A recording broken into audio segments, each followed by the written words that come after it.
What is up, everyone? Today is Wednesday. It's Wednesday, right? Yep, Wednesday, July 7th. And I am Raphael Garcia here with Schwan Hughes for episode 211 of the MMA Ratings podcast. I want to say, how are you doing there, Schwan, before we hop into everything we got to talk about tonight? Oh, I'm good. Good as always. Staying busy. Just stay busy. That's the best way to stay out of trouble by staying busy. What'd you and the family do for the holiday?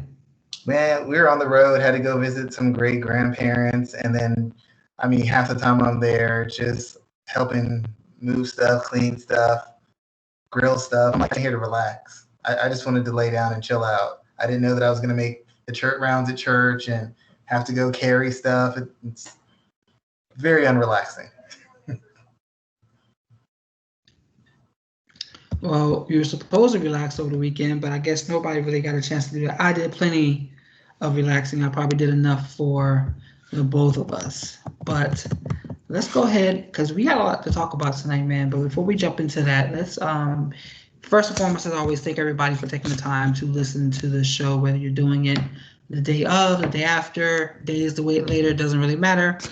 We thank you for taking the time to enjoy our content. Please be sure to like, share, and subscribe wherever you can find us. This show you can find here on MMAratings.net and .com. You can catch us on YouTube at MMA Ratings, and you can hit us up across multiple podcast networks, including Apple, Google, Breaker, Radio Public, Spotify, and Anchor. So, Schwan, man, we're going to be talking about a little bit of everything here today. Most of this coverage will be focused around UFC 264, which is this weekend. I guess you can say this is a big card, right? Is this the first big card of 2021?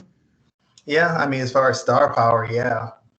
Yeah, it has. They've had important cards with big names as far as genuine dragging the casuals out of their seats to put their money down and fill out an arena. Yeah, this is probably the biggest one they've had so far. Might be the biggest one they have this year, period. I feel like more people are talking about this one than the rematch. Obviously, with this being the trilogy fight, so we'll be talking a lot about Conor and Dustin fighting for the third time this weekend. So let's go ahead and really jump right into that. First and foremost, Schwan, we have Conor, we have Dustin. What are your 3 keys to a Conor McGregor victory on Saturday? We're going to start with him first. Well, I wanted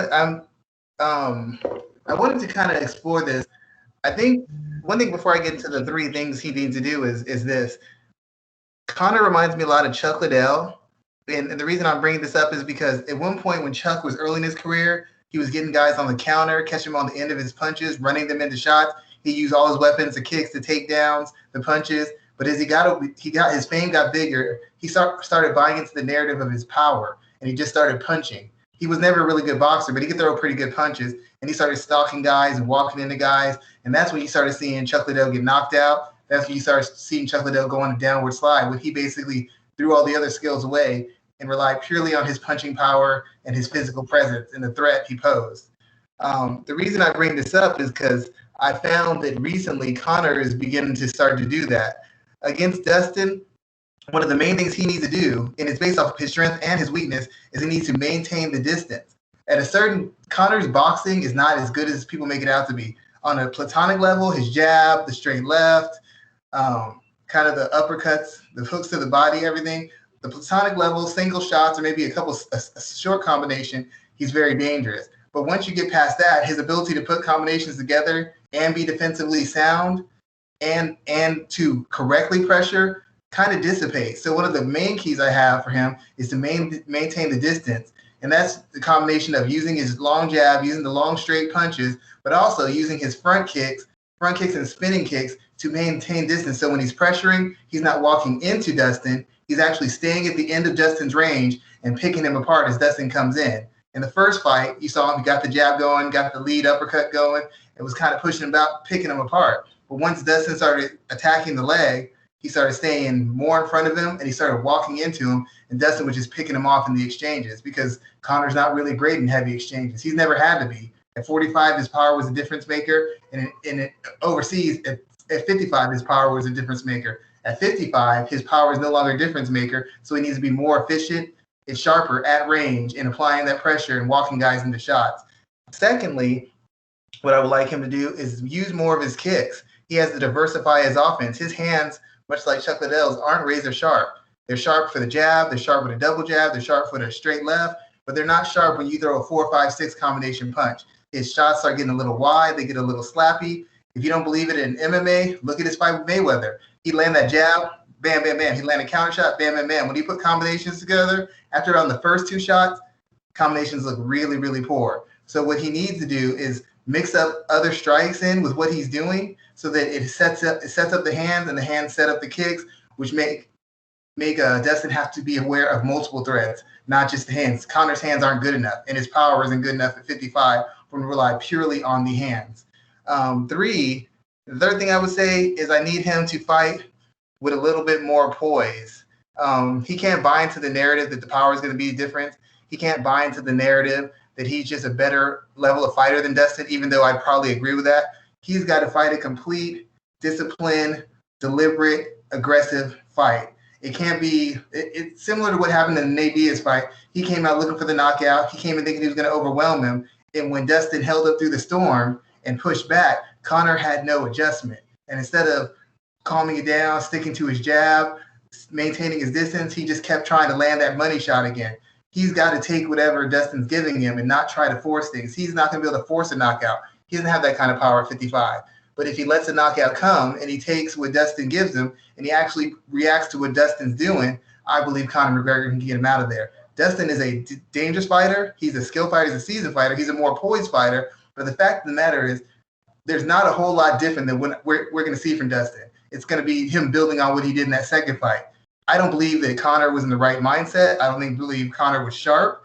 And I think that having a loss, and I believe him having a second fight in 5, 6 months, maybe 4 months or whatever, 6 months or so, is going to have him sharper instead of having a year break and an 8-month break and a 2-year break. This is going to be the first time he's fought in the same calendar year twice.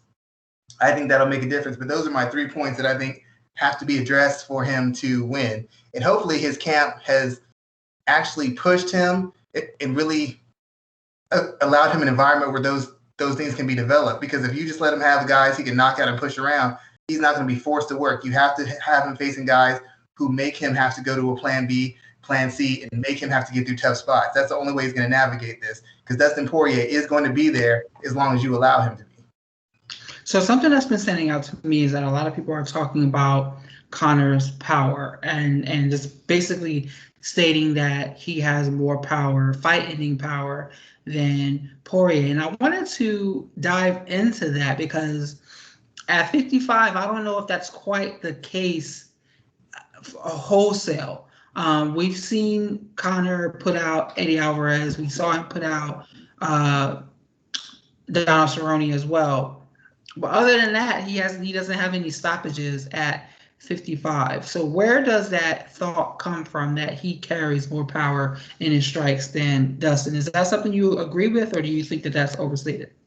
I'm not quite sure. I mean, I would say Conor to me has been a devastating power puncher. His power comes, he's accurate, and he maintains his distance. So when you come in, he times you. The same thing I said with Chuck Liddell. Chuck Liddell was never a great, devastating power puncher. Guys would come in because he'd be moving around and maintain the range, and he would catch them as they came in. It's the same thing with Conor. Guys step in. How did he knock out Jose Aldo? Jose Aldo was stepping in. He clipped him. How did he knock out Dustin Poirier? Dustin Poirier stepped in. He clipped him. If you notice the trend in how he's knocked guys out, it's been on the counter. Now, it might have been an aggressive counter, but it was still I've really never seen Conor actually just knock somebody out leading and coming in and throwing shots like that. And to be quite honest, he doesn't throw combinations well enough where you can say that his power carries over like that. Dustin very rarely lands one shot knockout shots.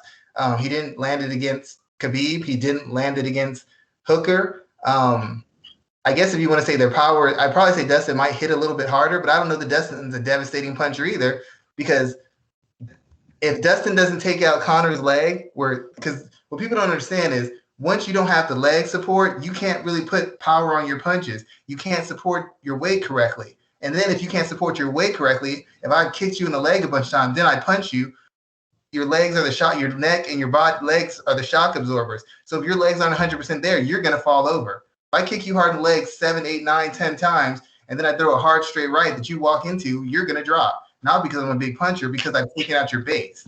So I don't know that either one of them is devastating punchers. I would say Conor's a sharper puncher. Dustin's probably more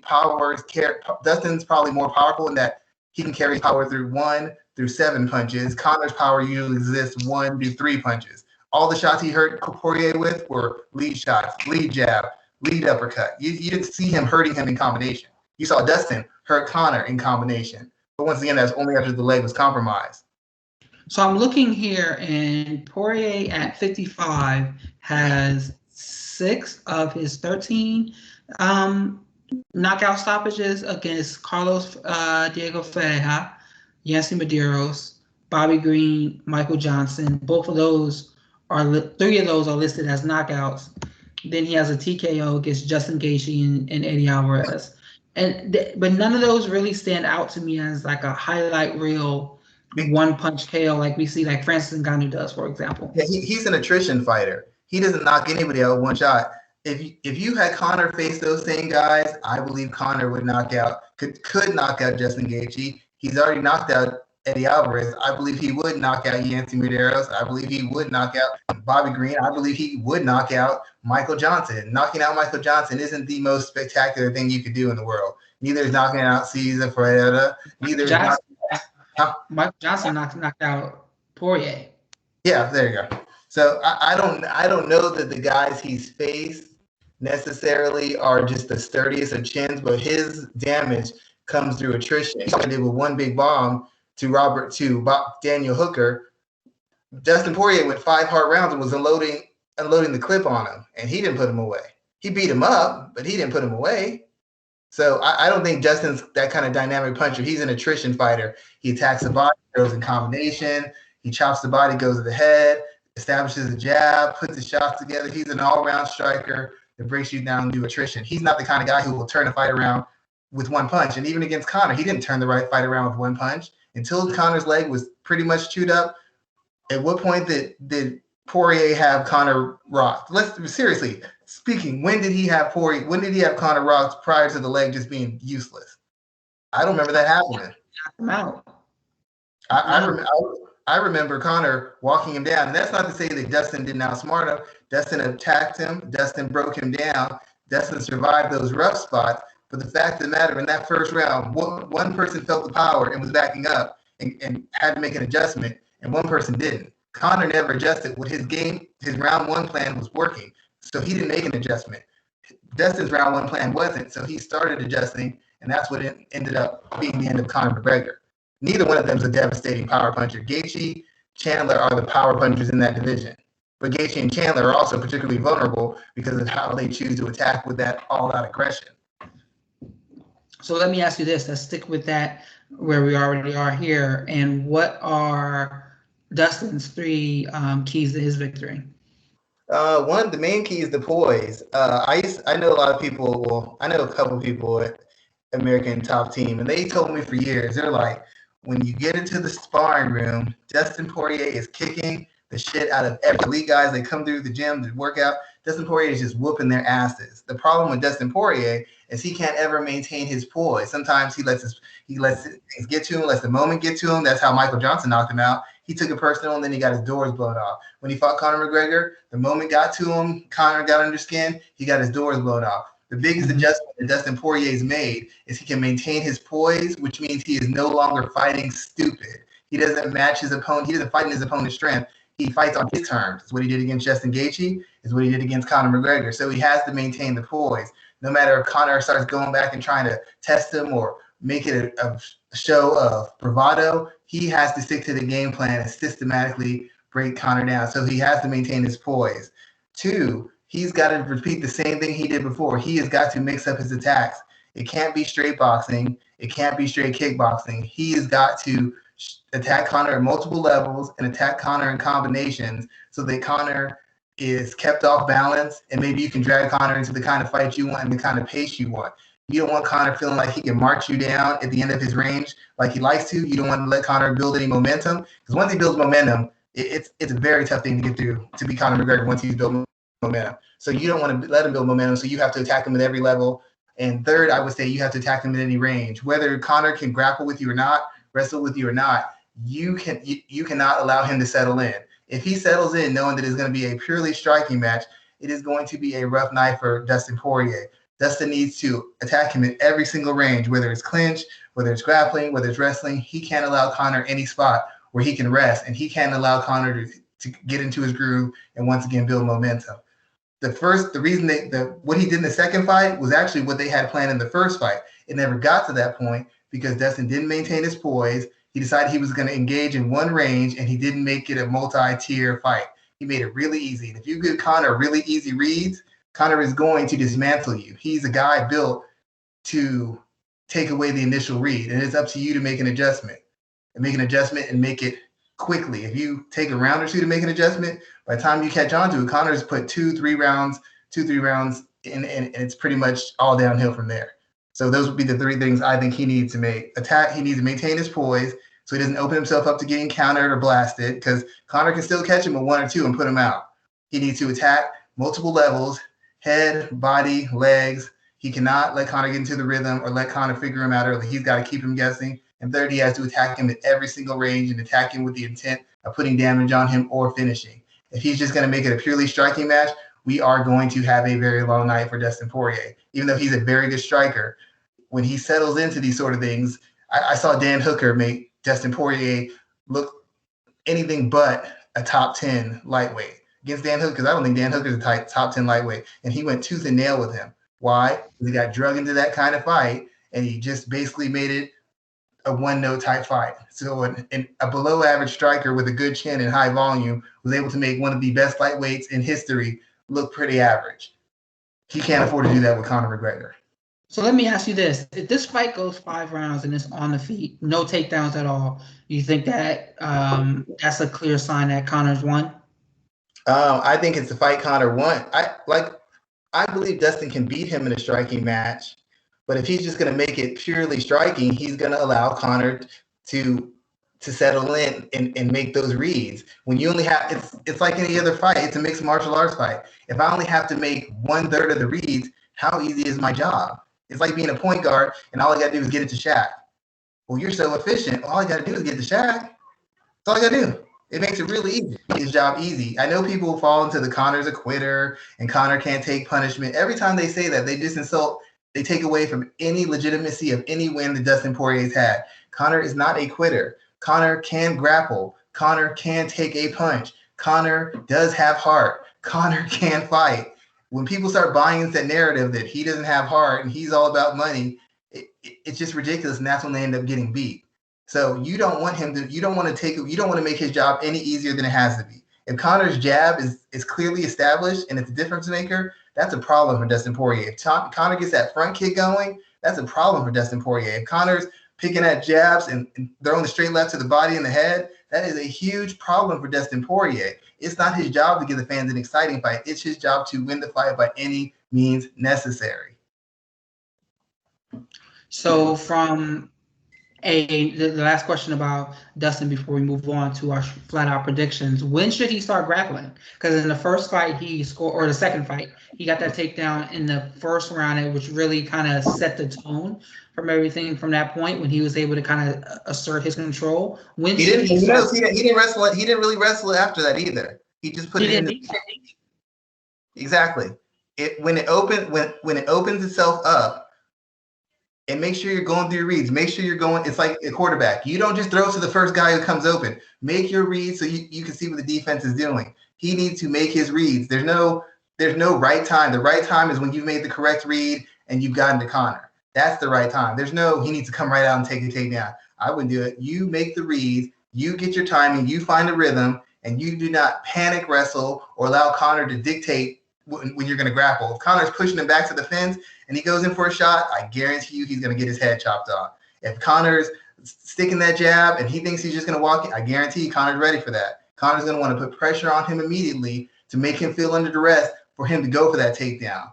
He knew that takedown in the first round essentially kind of holstered what Conor was doing. I don't think Conor wanted to kick anymore. I think Conor wanted to walk him down and really overwhelm him. Instead, Conor should have stayed at his range and picked him off, make him come in. Make him come in and take away that reactive takedown. Make him come in and cross that distance so you can see that takedown coming, because Dustin Poirier is not a dynamic wrestler. He's not a dynamic athlete. He'll catch you if you're coming in chasing him, but when's the last time Dustin Poirier actually marched across the cage and just took anybody down? When have you ever seen him do that? I mean, I remember, like, what's interesting is the first thing that pops to mind. Well, him and the fight with Justin Gaethje, he was really aggressive and moving forward there. So I'll give him that one. Yeah, but even then, he wasn't just taking Justin off. He wasn't Khabib taking Justin off his feet. That's not his game. It's a lot of reactive takedowns, a lot of ties up where he clinches you up, roughs you up. A lot of times he just goes for that guillotine and ends up on his back anyways. So I think he needs to make it based off the read. Okay. If he is forcing it, he is going to get wiped out. What's your prediction? Who wins and how? I think Dustin can win. I'm still going to go with Conor, not because it's a disrespect to Dustin, but to be quite honest, in the first round, I thought Conor had it figured out and was going to finish it.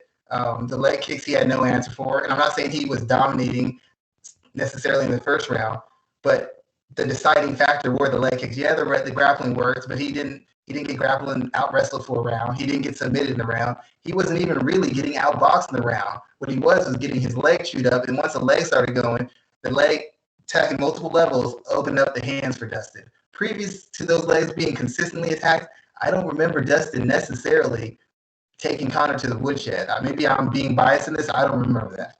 He was holding his own. He didn't hurt him. He wasn't backing him up. I'm just going to go with Conor McGregor. Not because I'm a Conor McGregor fan. I just think Conor is going to be much, much sharper. This will be the first time in years that he has fought multiple MMA fights in the same calendar year. When's the last time he's done that? He fought Khabib, was off. What? Last time he did that was 2019, I believe. 2 years ago, but since he's fought in the last calendar year, he can't help but be sharp. This will be the first time he'll have two MMA back-to-back in the same calendar year. He hasn't done that in 2 years, and 2 of those performances were his worst ever. So I can only imagine he's getting better.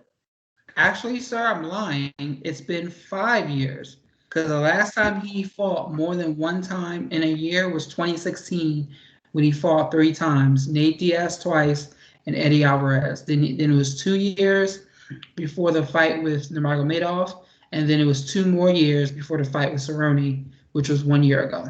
Exactly. And then Dustin in January of this year. You put Cerrone and Dustin together, that's what, all that time between, that's really only what? If you added all those together, it's maybe 2.5 rounds of time. You know, he's been in the cage. Dustin Poirier's been fighting every couple months, had to put a 6-7 fight win streak. He was an interim champion and fought the best guy. He had been active. Dustin was as sharp and as powerful and as fresh as he was going to be. Conor rolled off his couch. He rolled off his couch and went 2 competitive rounds with what everybody says is the best lightweight in the world. He rolled off his couch. He wasn't training. He wasn't sharp. He hadn't had a fight in a year, and the fight was less than 45 seconds. He was nowhere near sharp. I can't imagine he has gotten worse. If his chin had been completely gone and every time Dustin hit him, he hurt him, I buy that. If he never had any moments or flashes where he was in the fight, I buy that. If Dustin took him down and just submitted him, I say it's going to be Dustin easily. But the fact of the matter is he should be sharper and in better shape and more acclimated to mixed martial arts than he has been in the past 5 years, because it's the first time he's actually having multiple camps and fighting multiple times. I'm not saying he can't lose. He could. The mystique is kind of gone a little bit. But for me to think he can't improve at all, I can't buy it. I'm not saying it's because I favor him as a person. I just think he can't help but be much sharper. I don't know what Dustin can do better than he did in the second fight. I can think of a million things Conor could do better. Literally a million. So my heart is going with Dustin Poirier, and I'm going to kind of liken his run to that of Chris Paul. You know, we're seeing Chris Paul right now in the NBA Finals on the cusp of winning his first title after all these years of doing such excellent work. Poirier, he's been the interim champion, but if he gets up, if he picks up a win here, he should be the #1 contender for the title. Dana White's already said that Conor McGregor is basically the #1 contender if he gets a victory. So if Poirier wins, then there shouldn't be any argument for that as well too. I would like to see him get the win and maybe get the title, even though I'm a Charles Oliveira fan, just for that Chris Paul-esque moment. But my mind is telling me I'm to pick Conor. I'm leaning that way. I think he has more, like you were saying, he has more areas to improve and to change based on that fight from January. The question is whether or not he's made enough of those adjustments to get the win. Yeah, has he done the work? Has his camp adjusted appropriately? But even if they have, I can't imagine him being less sharp coming off of what is going to be a 6-month, and he's been in camp for 3 months, and he's been really working hard. How is he going to be less sharp? Even if he's lost his fastball, you can't be less sharp. It's like if you hadn't grappled in a year, then you go in a grappling match and you lose, and then you're going to go in another one and you train for 3 months straight. Even if you lost your athleticism, you're going to be better just on the fact that you've actually been consistently doing it for 3 months. Very true there, sir. Let's move into the co-main event where we have Gilbert Burns facing Stephen Thompson. And this is probably the most basic iteration of the grappler versus striker fight that we could see maybe right now in MMA. So this, in my opinion, this is a title eliminator for Josh Thompson, Stephen Thompson, because he's really the only guy left for Kamaru Usman right now, other than a fight with GSP, which isn't happening, a fight with maybe Nick or Nate. Leon Edwards. There's Leon Edwards too. Dana White literally said that Leon needs to fight more. he said maybe he should fight Jorge Masvidal, knowing good and well Masvidal isn't going to take that fight. But that's a conversation for another day. I think Stephen Thompson is his title shot to lose here, and this is the grappler versus striker contest. What are your thoughts about this stylistically? I'm wondering. I haven't really seen Gilbert Burns look good on the feet against anybody who he shouldn't look good on the feet against. Damian Maia, this version of Tyron Woodley, even Kamaru Usman, as good as Usman is as far as his effectiveness, Usman isn't the hardest person in the world to hit. He's not elusive. It's not hard to get to your spots on Usman because Usman's biggest strength is his physicality and his pressure. So anybody who's willing to step in and attack or has enough athleticism and enough footwork and distance management to counter is going to do a certain amount of work against Usman. Jorge Masvidal did it in their first fight. He had a certain amount of success against him. Gilbert Burns had a certain amount of success against him. Even Raphael dos Anjos had a certain amount of success against him. Colby Covington had a certain amount of success against him. Everybody's had a certain amount of success against Usman because his IQ is there, his awareness is there, but a lot of what he does is pressure and physicality. Yeah, it's technical. Yeah, it's controlled. Yeah, it's deliberate, but it's still pressure and physicality. He's not hard to hit. He's hard to finish. He's hard to impose your will on. He's hard to consistently back up or to grind down. He's not hard to hit. So Gilbert Burns doing work against him doesn't really make me feel great about his opportunities against Stephen Thompson. Not that Stephen Thompson is the greatest striker in the world, but his lead leg is very problematic because most guys don't know how to deal with a fighter who has lead leg attacks because everybody is a bastardized version of a Muay Thai fighter or a wrestle boxer or an American kickboxer. Very few fighters have Stephen Thompson's lead leg dexterity, and that's a weapon that it's hard for you to adjust to because nobody else does it. You can train for it in a camp, but that's not going to develop the timing and the spacing and the accuracy necessary. You can't develop that in 3 months. You can't develop that. I don't believe you can develop it that well. Burns is clearly the better grappler. I don't know that Burns is a good enough wrestler, either in setting up his strikes to get takedowns or with his footwork enough to navigate strikes to get in clean with takedowns. I don't know that he's a dynamic enough wrestler to consistently get takedowns on Wonderboy, who really doesn't get taken down that often. Tyron Woodley didn't take him down a lot. I don't remember Johnny Hendricks taking him down. He's faced a lot of good wrestlers and high-level athletes, and they haven't really ever been able to get to their spots because of the distance management, his stance, and how light he is on his feet, moving in and out, and how well his low stance and his timing on that lead leg and his long-range weapons. So while I think if you get into extended exchanges, I think Gilbert Burns hits hard enough where he could hurt him maybe. And I believe that if Gilbert Burns could take him down, he could submit him. I haven't seen anything from Gilbert Burns that says that he can handle the movement, handle the distance management, or handle the lead leg and long range weapons of Wonder Boy. He could catch him because Wonder Boy is not as durable as he used to be. And if Wonder Boy gets lazy or sloppy, I believe Gilbert's power is enough. But you have to work to get those shots off against Wonder Boy. You have to be a certain level of athlete, and you have to have a certain level of poise under fire. I don't know that Gilbert Burns has the conditioning. I don't know that mentally or even physically he has the durability. I'm pretty sure he doesn't have the skill set on the feet to get to the spots he needs to get those takedowns consistently or get in position for him without getting run through a wood chipper. So there's clear avenues for him to win this. He can knock him out. I believe he has enough power. I just don't think he has the craft. He could land a lucky shot, but I don't believe he has the craft over a 3-round fight. And I don't believe he has the craft in the setup for his takedowns to consistently get takedowns and work Wonder Boy over to get a submission or a stoppage. So I really think it is Wonder Boy's fight to lose. And it's possible because he has lost a step. And once again, he's not super, super durable. But on paper, it's really hard. I haven't seen Gilbert against somebody with Wonder Boy's skill set. I've seen Wonder Boy fight guys with comparable skill sets to Gilbert Burns, and he's done well enough. I've never seen Gilbert Burns against a guy with Wonder Boy's athleticism or his particular skill set on the feet. Wonder Boy's faced good wrestlers, good grapplers, powerful strikers who are fairly tenured but not really deep layer of skill and conceptual execution. I think he's seen what Gilbert Burns has to offer. He's seen it in different forms and fashion. I don't think Gilbert Burns has seen anything like what Wonder Boy has. So unless he can just pressure him and drag him into an exchange, I feel like the fight stays at range and he either runs him into a big shot or he just chops him down for 3 rounds. And Gilbert starts to gas and then he starts turning up the heat on him. Yeah, I'm interested in seeing what that situation looks like. Gilbert Burns is a better grappler.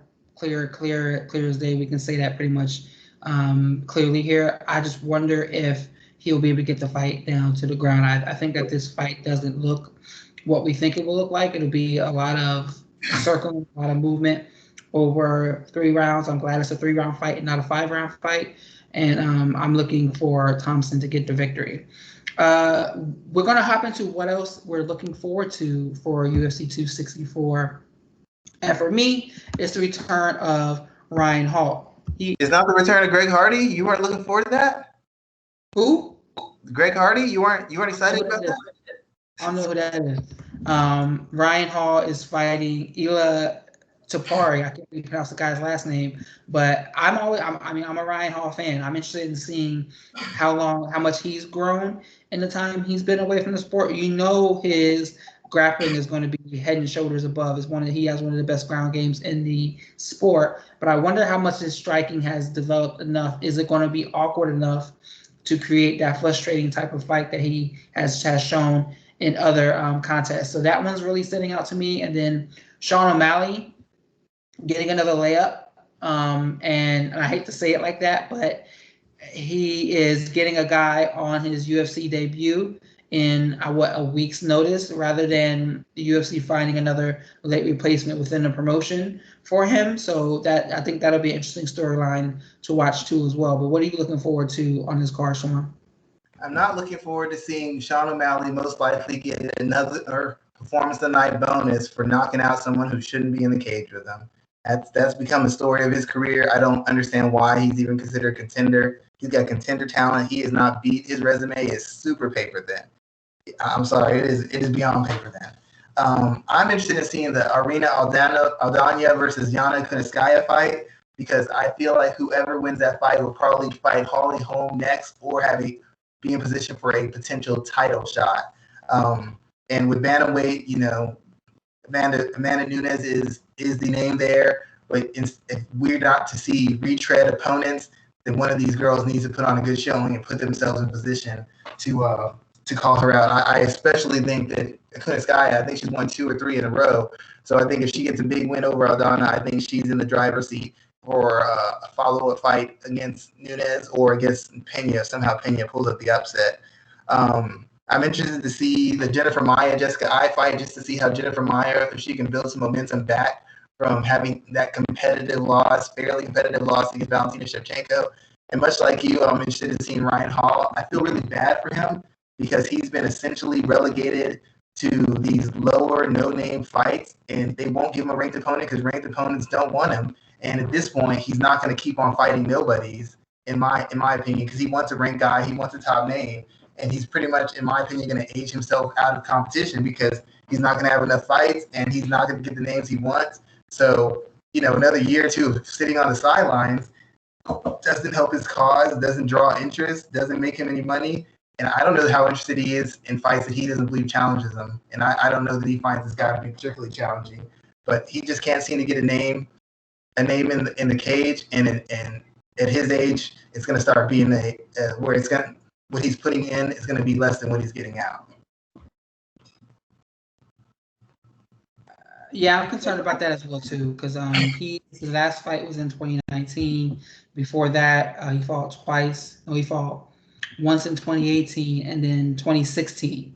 So, and then 2015 before that. So yeah, his activity is very low, and that's basically because people see him as a threatening puzzle to really solve, and they don't really know how to deal with the problems that he presents.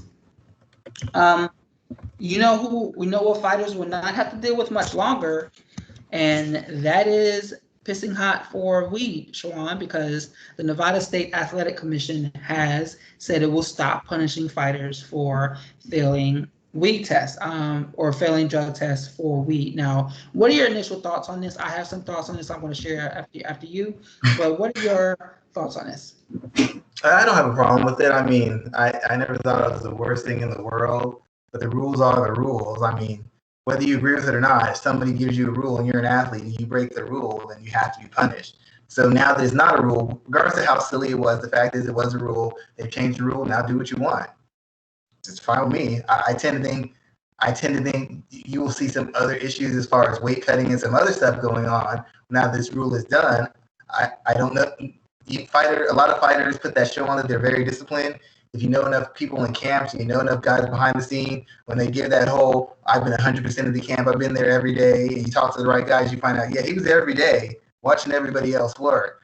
I tend to think you'll see like a rise in missed weight cuts and stuff like that, but I'm fine with it. It doesn't affect me either way. I don't smoke, but I have nothing against anybody who does, and if this is one less thing fighters have to worry about, then I'm all for it. See, I think we're headed for a situation where in a year from now, weed is no longer a banned substance in sports. And I think a lot of this conversation is really going to blow up now because of Richardson, the woman who was not allowed to go to the Olympics, and just the outcry around that. Yeah, she was smoking and she failed the test because of that, but the outcry of the legality of weed in the United States today is a different place than we were 5-10 years ago. So I think within a year from now, we're going to be at a point where athletic commissions won't even begin, or athletic commissions across the country will not be pushing for athletes to be punished for weed. I think by then we'll see more states have legalized it to get more of a financial benefit and being able to tax it from there. But we're going to be in a much different space, and I think a lot of that will have to do with the outcry that we're seeing over these Olympics this year. Yeah, I understood that. I didn't wish ill on her. I didn't hate on her. But it's like somebody says, somebody can tell you about the way you wish it was. Well, I wish the good people always got the best jobs. I wish the people who were the most committed always succeeded. I wish that the speed limit wasn't 40 and instead it was 60 where I drove and got a ticket. I mean, I understand it. It's silly, but the fact is, I hate to be that guy, but the rules are the rules. And like I put it like this: a lot of people, the conversation is that certain people, if they would have had this happen, would have got a pass. So if another person, wink, wink, would have got that pass, there'd be another kind of outcry. The rule's the rule, and the person got busted. It's a dumb rule, but it's still a rule. So until it changes, you got to go by it, regardless of what happened. So the one person who will be, well, not the one person, but one person who will be the most excited about this is Nick Diaz. And I don't know if you saw the news from this week, but it looks like Nick Diaz is being potentially booked against Robbie Lawler for September. And this would be 17 years after their first fight. 17 years after their first fight, where Nick dropped Lawler in the first or second round. He finished him in the second round via TKO. Now, I was writing about this earlier today, and I had a thought for a second. And I was like, I can see a world where Nick Diaz wins this fight, especially if you're looking at the way Robbie Lawler has performed in the past 4 fights and during his 4-fight losing skid. Schwan, what do you think your early thoughts are about Diaz versus Lawler 2? If Diaz can take a punch still, I know he's going to be in shape. So if he can take a punch, then I would say he wins the fight. He would just out-hustle Robbie Lawler. Robbie Lawler has been hit or miss. Some days he's devastating, but when his power isn't dictating things or his reputation isn't dictating things, he often just gets out-hustled and outworked. So if Nick Diaz can still take a quality punch, I would think Nick Diaz basically out-hustles him and might finish him. Robbie can be just amazing, and other days he's just going through the motions, occasionally throwing a bomb, and that's about it. The version I saw of Robbie Lawler versus Colby Covington was not very reassuring. So he's been more active, but he hasn't been active in years. And once again, if Nick can take a good shot, I say Nick Diaz pretty handily. Yeah, I felt the same way. If Nick can survive, I think that this is a fight he can win. The last thing I wanted to talk about, Schwan, is did you see the MMA ratings? Not MMA ratings, MMA fighting rankings that they released earlier this week? I did not. So they have announced basically an independent panel of fighter rankings across promotions, and this is a positive step because it allows for some movement with fighters, and this is a very positive step for a lot of different reasons. But I wanted to kind of highlight, they released the first iteration of it this week, and I wanted to highlight some of the interesting names. So their top 5, let's just top 3 heavyweights, or whatever, top 5, pretty clear. Ngannou, Stipe, Derek Lewis, Curtis Blades, and Cyril Gane. But where we started seeing some interesting movement here was, let's see, so Vadim Nemkov from Bellator is ranked number 5, the number 5 best light heavyweight in the sport. Gegard Mousasi is sitting at number 4 at middleweight, which was interesting to me, over Derek Brunson, Marvin Vettori, Jared Cannonier, Jack Hermanson, and others, which I can kind of rock with that. That one stood out to me as well. At welterweight, Yaroslav Amosov, who just defeated Douglas Lima, he's sitting at 6 behind Stephen Thompson, Leon Edwards, Kamaru Usman, Gilbert Burns, Colby Covington, etc. Pretty standard there. What is your guess on where Conor McGregor was? At 155. I guess they ranked him in the top 3, maybe. He's number 11. Wow. Yeah, he's not the 11th. He's much better than the 11th best lightweight in the world. I'm sorry. That's an insult to Dustin Poirier. Basically, that's an insult to every time people think they're insulting Conor by he's only 11th ranked, you were insulting Dustin Poirier. You're making Dustin Poirier's one of the best wins of his career seem like a walkover. You're taking away from any success and money he can make off that win by saying that. So let's see who they had over Conor. Dustin Charles, understandably. Justin Gaethje. Beneil Dariush was at 4. Michael Chandler, Tony Ferguson, Islam Makhachev at 7. Rafael dos Anjos at 8. That one caught my eye. Rafael dos Anjos at 8. Number 9 was Patricio Freire in Bellator, their double champ. 10 is Dan Hooker, and then 11 is Conor McGregor. 12 is Gregor Gillespie. Let me see. 13 is Diego Ferreira. 14 is Brad Riddell, and 15 is Kevin Lee.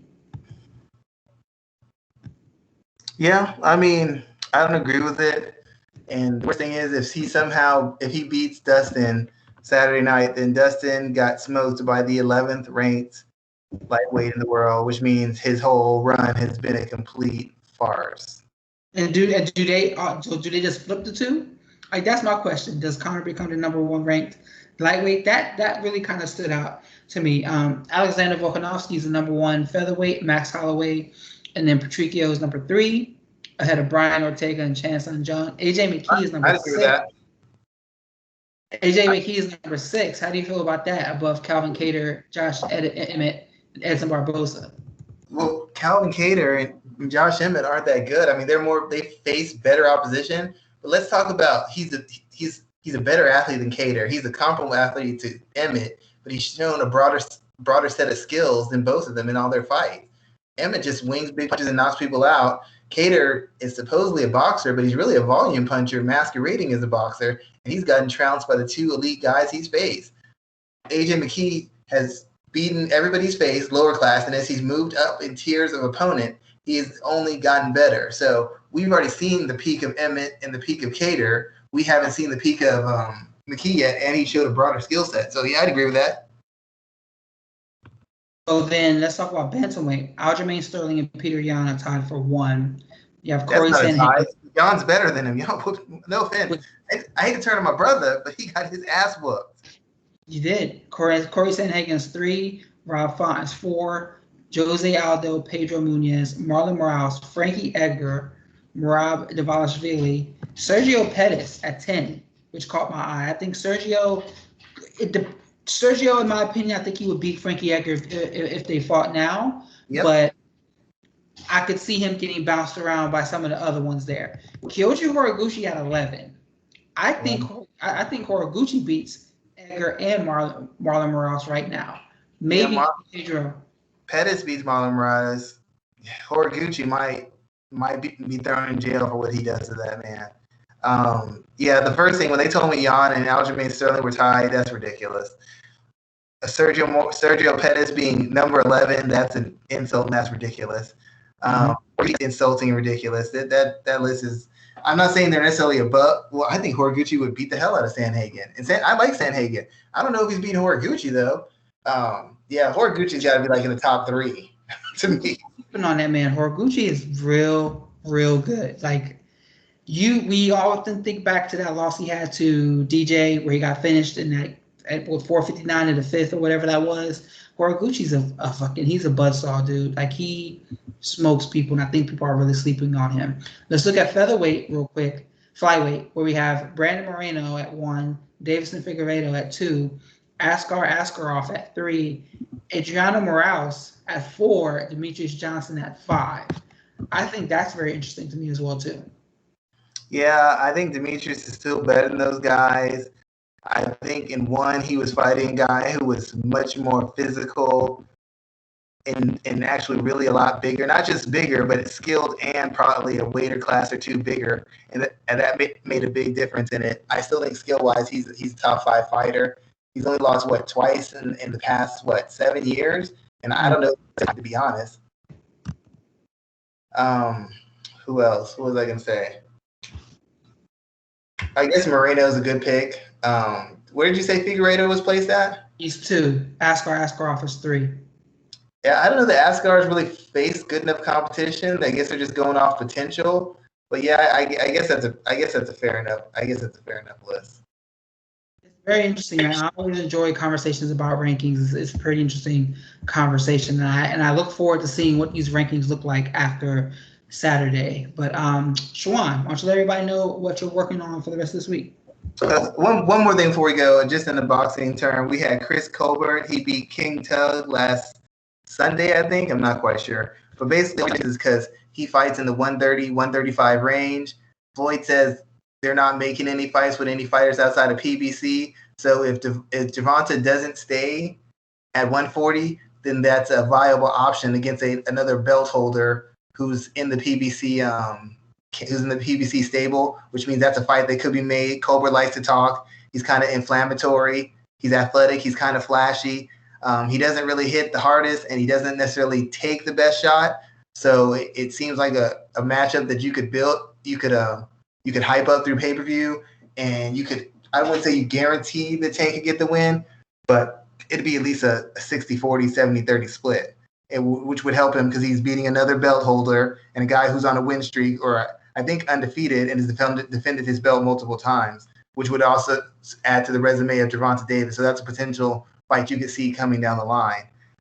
As far as what I'm working on, I'm going to do an article on Juliana Pena in her fight against Amanda Nunes, and I've already finished my article breaking down the styles, strategies, and techniques of the Black Widow, and hopefully that'll be out by Friday or Saturday when they release the movie on pay-per-view, or I don't know when it comes out in the theaters, but hopefully it'll be out some out this weekend. Good there. So I'll be covering, I'm working the fights this weekend, covering all things pro wrestling as usual. So we'll be back here next week for episode 212. Definitely going to have a lot to talk about after the fights this weekend. And we will be covering all of that and keeping a close eye on everything that's going on. As usual, everyone, thank you for taking the time to listen to the show. Check us out, MMA ratings across all platforms. Myself, you can find me at rgarcia_sports. Schwan Humes, you can hit him up at Black Jordan Green. Thank you, and we will be back next week, guys. Everyone be safe, and have a good weekend. Have a good evening, guys.